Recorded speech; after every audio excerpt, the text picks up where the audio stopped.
In this video, I'm going to share with you the most powerful marketing tip you can use as an online coach or fitness expert to grow your business. I hope this specific tip will give you permission to change how you behave and market yourself to the world. Let's get clear on one thing. You behave your way to 6 figures, to 7 figures, to 8 figures, and so on and so on and so on. One of the biggest mistakes that I made as a personal trainer, as an online coach, even though I built an insane business, was failing to humbly brag about what I had achieved in my business, what I was achieving with my clients. Let me explain. We are now in a time and place where running a fitness business is more difficult than ever before. Why? Naturally, there is more competition. The marketplace have more choice. Now, the marketplace gravitate towards the individuals that demonstrate the most amount of certainty. The individuals that demonstrate the most amount of certainty are usually the individuals that are the best in the world at what they do. They are the individuals that have the accolades, the achievements, and the track record to back them up as the best in the industry for a specific outcome. So I want you to think right now about your target market. You are a hero to your target market, but do your target market know that? 9 times out of 10, the answer to that is no. And the answer to that being no is due to the fact that you are a best kept secret. And the problem that I had when I was a coach is that I didn't want to appear like I was blowing my own trumpet. I'm from a place called Northern Ireland. And in Northern Ireland, we've got a very similar circumstance, just like Australia. It's called tall poppy syndrome, where nobody likes to see anybody else do well. And if somebody else is doing well, then they're doing something wrong. Let me tell you that is just a narrative that is trash. Here is the deal. If people know that you are the best at what you do and you can demonstrate it and you can say it and then you can back it up with your track record, people are going to buy into you because you are aspirational.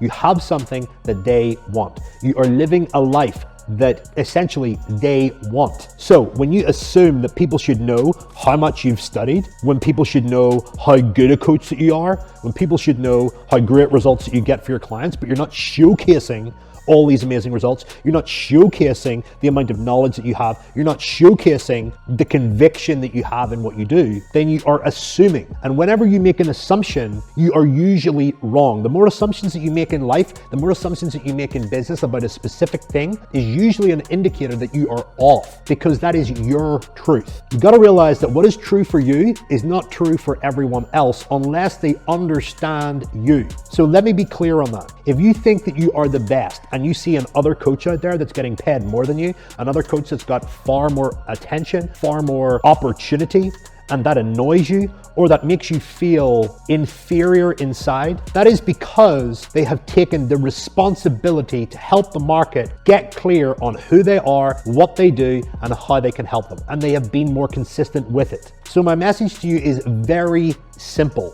You have a responsibility to let the market know who you are and why they should listen to you. Whenever you do that, you must be comfortable humbly bragging about your achievements. And I appreciate that it will be uncomfortable when you first do it. So is doing your first squat. So is doing your first bench press. Your neurology is all over the place. But I want to urge you at least once a week to humbly brag about something that you have done with a client, about something that you have done in your own life and the lessons that you can share. You know, I took on a client last year and their business was at rock bottom. They were doing around about 5 to 6K a month with around about 1 to 2K profit every single month. They just texted me yesterday and they have hit their first 500K at 60% profit margin. That means 300K of it is profit. That is a substantial shift in the value that business has created, in the systems that business has, and in the life that it's going to create for its founder. I humbly brag about that because that's a result that I achieved with a client that I am absolutely over the moon with, and I want you to know about. You're going to listen to people that get the results that you want. That is fact. So have a good look in the mirror. Are you aspirational to your target market? Is it obvious? It might be obvious to you, but if it's not obvious to them, then you're leaving a lot of money on the table. And that's where I want to close. Focus on positioning yourself as aspirational. More people are going to buy into you. Number 2, be comfortable humbly bragging. And number 3, if you're worried about people criticizing you or making fun of you, they're going to do it anyway. And the reality is, these people aren't going to buy from you. Focus on the people that you can help and give them a reason to understand why you are the best in the business. That's it. Don't forget to hit like and subscribe. Comment below, let me know your biggest takeaway. Every single month, I'm going to be producing videos for you that will transform you from a run-of-the-mill health and fitness coach into a thriving entrepreneur that owns an asset that pays you while you sleep, that has a massive impact on humanity, and that allows you to live life on your own terms. Until the next time, bye.